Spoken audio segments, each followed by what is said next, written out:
it's Anthony from World of WWE, a WWE podcast. If you haven't heard about Anchor, it's the easiest way to make a podcast. Let me explain. One, it's free. There's creation tools that allow you to record and edit your podcast right from your phone or computer. Anchor will distribute your podcast for you, so it can be heard on Spotify, Apple Podcasts, and many more. It's everything you need to make a podcast in one place. Download the free Anchor app or go to anchor.fm to get started. Hi everyone, my name is Anthony and you are tuning in to the World of WWE, a WWE podcast. In this podcast, we are going to be going over Monday Night Raw recaps, NXT recaps, and WWE SmackDown recaps. Also, we will be going over pay-per-view predictions, as well as recaps of every single pay-per-view, and going over compilations of some of the greatest matches in WWE history. Thank you for joining me. This is our first episode.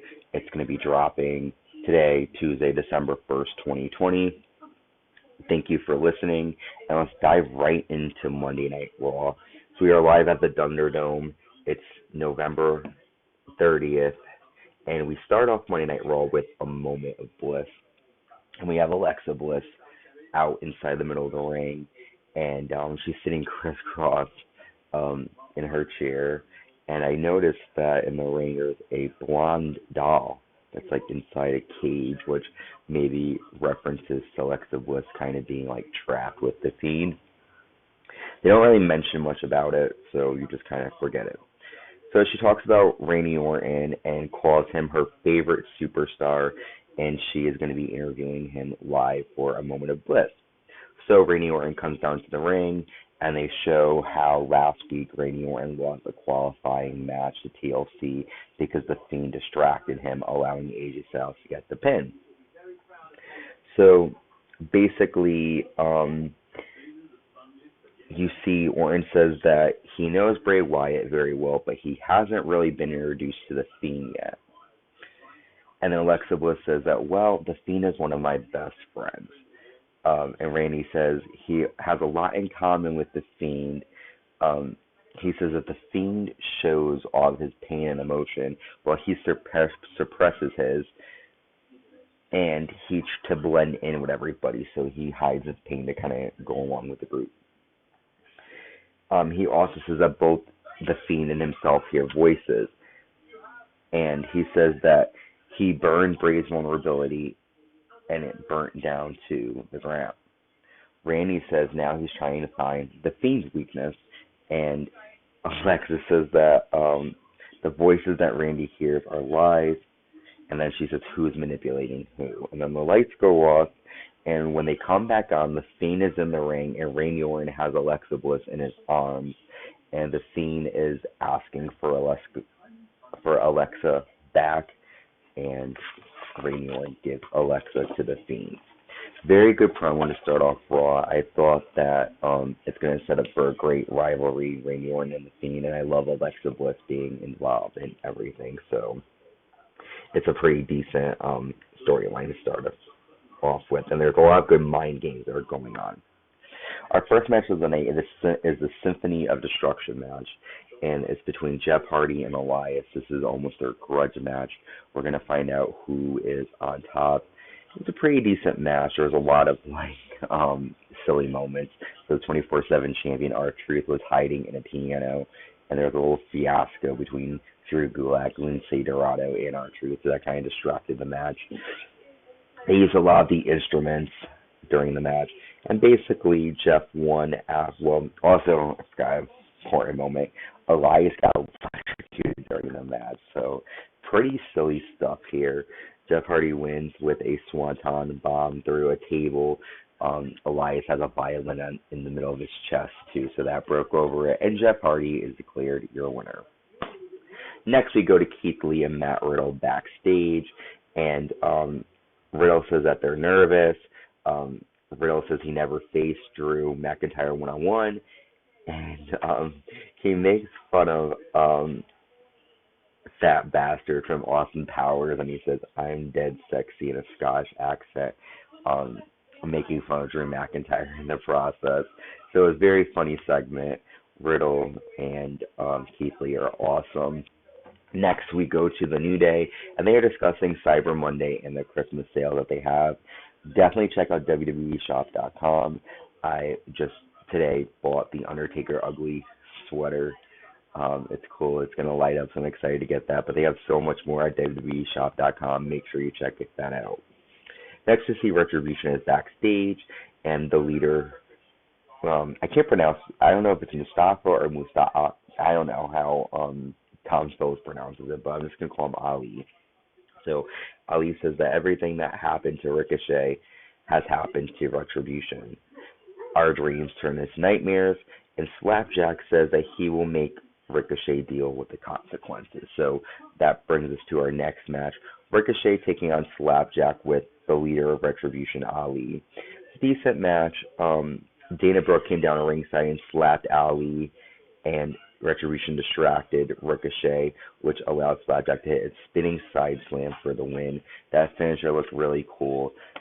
Retribution is looking a bit better every time. Not too great, but I'm starting to be able to deal with their characters. Next, we have Miz TV with John Morrison and Mr. Money in the Bank, The Miz. They ask Sheamus about his Thanksgiving, and Sheamus is like not here to play. He just is very into just fighting.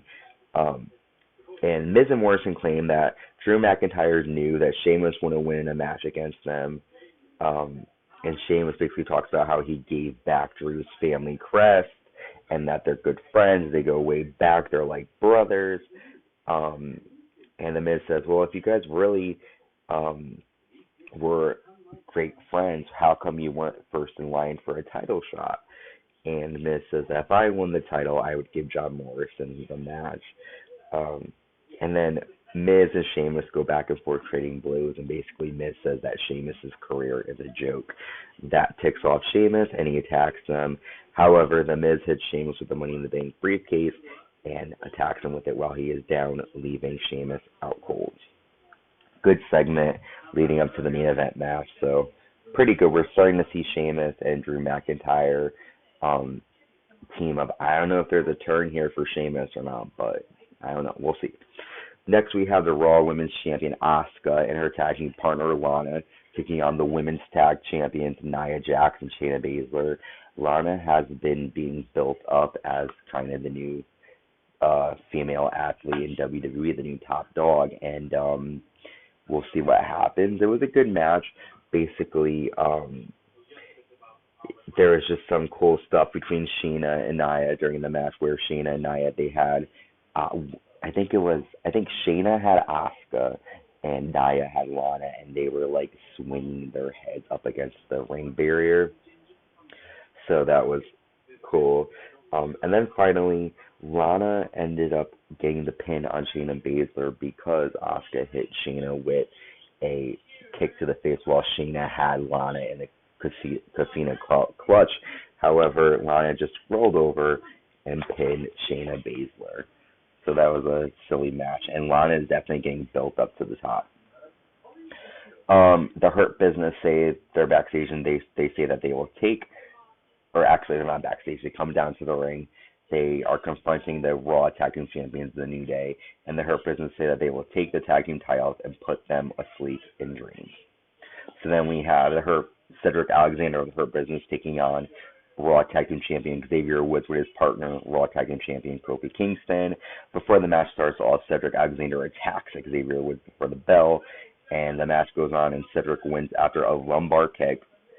And it's kind of like a weird ending because Cedric Alexander walks to the ramp, and Her Business is standing there looking confused as to why Cedric kind of just like didn't even celebrate with them. So I think we're leading to a tag title match for TLC between Hurt Business and the New Day. Then we see Matt Riddle. He's back. Well, actually, it's called Riddle now. He's backstage with AJ Styles and Omos. And Riddle makes a joke about how AJ Styles it's kind of like Riddle's rabbit skipper. And AJ has enough. And he basically like slapped and pushed him aside. So now we're at the Triple Threat Sudden Death match where the winner goes on to TLC to fight for the WWE Championship against Drew McIntyre. It was a triple threat between Keith Lee, Riddle, and AJ Styles with Omos. Very good match, back and forth. Didn't know who was going to win. AJ Styles won after a phenomenal forearm to Riddle, and now we know that at TLC, Riddle will be taking on AJ. So our next match is Dana Brooke taking on Reckoning with Ali, who is the leader of Retribution. Reckoning is also me again. Pretty quick match. Dana wins after a roll-up. I think the most important part was after the match when Ali screams at Reckoning for losing. He says there is no failure in Retribution and leaves the ring. The next, we see AJ Styles talking to the Miz and John Morrison backstage, and he says that he is willing to help Miz and John Morrison win tonight because the Miz would be easier to beat at TLC than Drew McIntyre would be.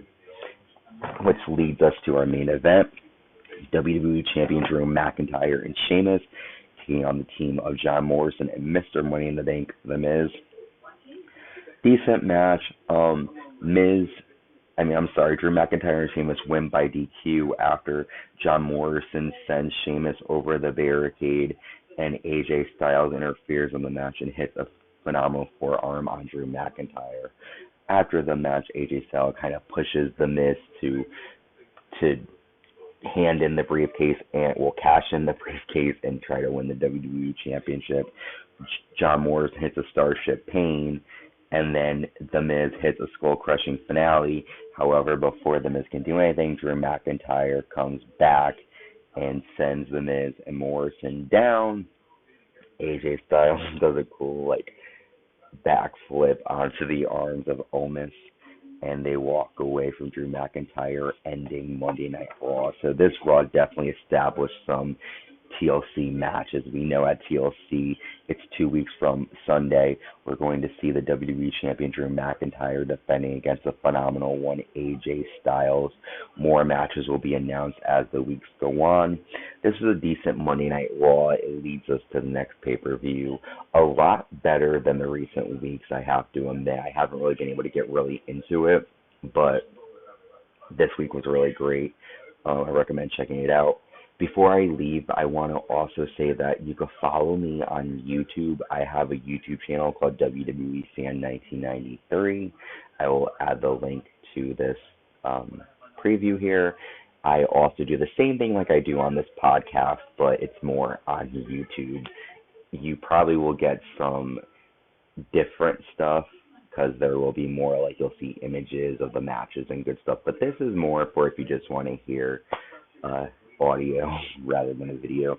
So definitely also check out WWE Fan 1993. A lot of great content on there. Thank you guys for tuning in. I really appreciate it. Usually Monday Night Raw recaps drop either Tuesday or Wednesdays by 8 o'clock. Today is a special episode, so this is the only day that it will be dropped on Tuesday. Going forward after today, Monday Night Raw recaps will be released on Wednesday by 8 p.m. Thank you for checking me out, and I hope to hear from you soon.